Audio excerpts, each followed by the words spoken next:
everybody, how are you all doing? I hope having a good weekend so far. So it is Saturday the 30th of November. Yesterday was Black Friday, and I hope you all had a very good Thanksgiving on Thursday as well over there in the States. And of course it was also the Jewish holiday known as Hanukkah.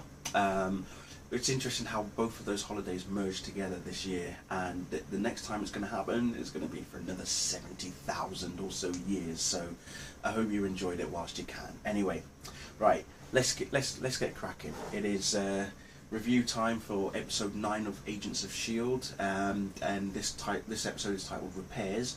Now the description for this episode is quite interesting. Coulson and the team are basically haunted by some sort of mysterious force that threatens to destroy all of them, but a secret from Melinda May's past is probably the only chance that they've got to saving the team. Now the plot is quite interesting, and there's even a bit of a tie-in, again a little bit of a mention to Thor the Dark World. Basically a accident occurred at a laboratory. I say laboratories, but it's where this huge particle accelerator was being housed, and they were doing experiments there for all sorts of things, and it's all to do with trying to create a portal to another dimension. And you'll find out later on that said portal does actually open, and again that's where the tie-in with Thor the Dark World comes into play. So an accident happens, 4 people are killed, and we see this one woman by the name of Hannah Hutchins who's being blamed for the killings. So it's as if everybody believes that she's the one responsible for killing the 4 people. There was also an incident at a petrol station, and even outside of her house as well there was an incident. And so the guys the team believe that it could be telekinesis. They've never actually come across anyone that has telekinetic powers yet. So they're trying to figure out, they need to find out what is it that's causing this, why is she doing this, all that sort of stuff. So when they do eventually capture her and they take her onto the plane, they lock her into their special room, and Coulson asks for May to accompany him to speak to Hannah, because May is the cavalry, even though she doesn't like being called that. And it's very interesting how in this episode we actually get 3 different stories, one from Fitzsimmons, one from Ward, and the third one from Coulson, all of them telling Sky why Melinda May has been nicknamed the Cavalry. Fitzsimmons' ones was more of a prank. Ward wasn't really much of a prank, but was more of a serious note. Although he didn't exaggerate as much as what Fitzsimmons did. Whereas Coulson was more pinpoint accurate in that it was heartfelt, it was emotional, and there was basically he remembered what Melinda was like before she became this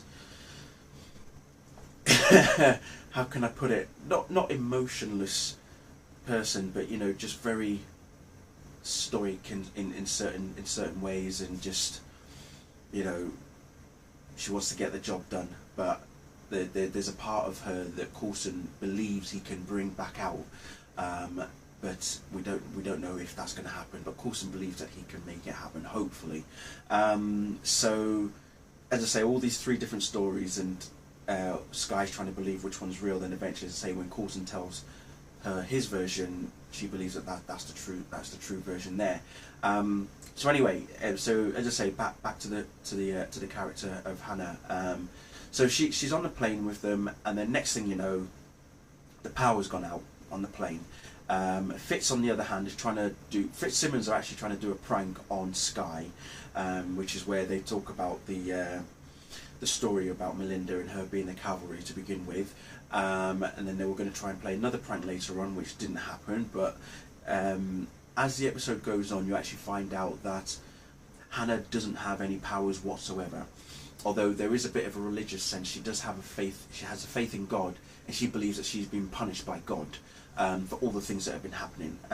You know, that the demons are the ones that are causing the killings and all that sort of stuff.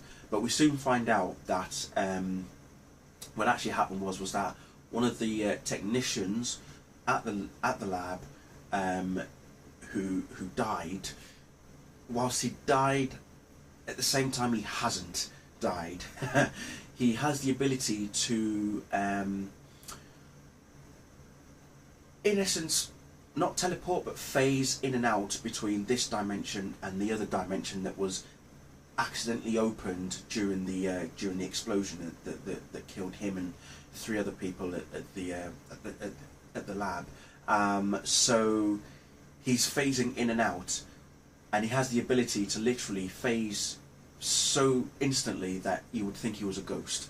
To the point of where when he attacked Simmons, she actually thought it was a ghost. So it becomes apparent that Hannah, as I say, doesn't have any telekinetic powers. It turns out to be this guy by the name of Tobias Ford, who was one of the technicians there, and it's very simple. Okay, it's nothing complicated as to why he's attacking, or we believe he's attacking Hannah. It's not that he's attacking her, he's protecting her because he likes her. That's just the simplicity of it. And I kind of thought it's just really strange, the things that people would do to get the attention of someone that they actually are attracted to. And I think that's the moral of the story that you've got to look at. You've got to look at that side and think, you know, how far would someone go just to want to see someone that they're attracted to or that they like so much, but they can't really bring themselves to tell them that they like them or ask them out on a date or something like that. You know, not every guy or girl out there is that confident in just going up to someone and say, hey, I like you, let's do something together. It's some people have that inability to express their feelings unless they're absolutely forced to. So in this occasion, as I say, Melinda was one who came to the idea that, right, when the plane was out of power and they crash landed, Melinda had the idea was that to get Hannah off the plane, it was the only way to get Tobias out into the open.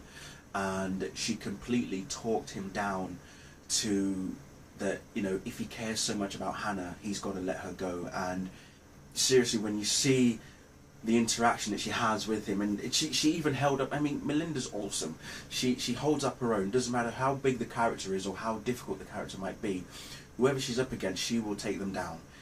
She doesn't care if you've got superpowers or not. She will find a way to bring you down, and that's what makes her so unique. And that's why I love her so much. I think she's an awesome character. But yeah, as I say, it's interesting the way how she spoke to Tobias, and even when Coulson came up and asked her, you know, what did you say to him? She just replied, I told him exactly what you told me in Bahrain. Something obviously went down there, didn't it? So yeah, whatever happened in Bahrain with Melinda, that totally changed her personality. Whether it's for the good or not is another thing. Is another thing that I'm sure we'll see later on as the season progresses. Anyway, we'll see what happens. But yeah, next episode will be titled "The Bridge." As I say, this sees the return of Michael from the opening episode, from the pilot. I haven't read the descriptions. I don't know what's going to happen, so I'm sure we'll find out when that episode ends. But anyway, as I just want to say again, brilliant episode. I thought it was really good. Let me know what you thought of it as well, and I shall see you all very soon. Bye.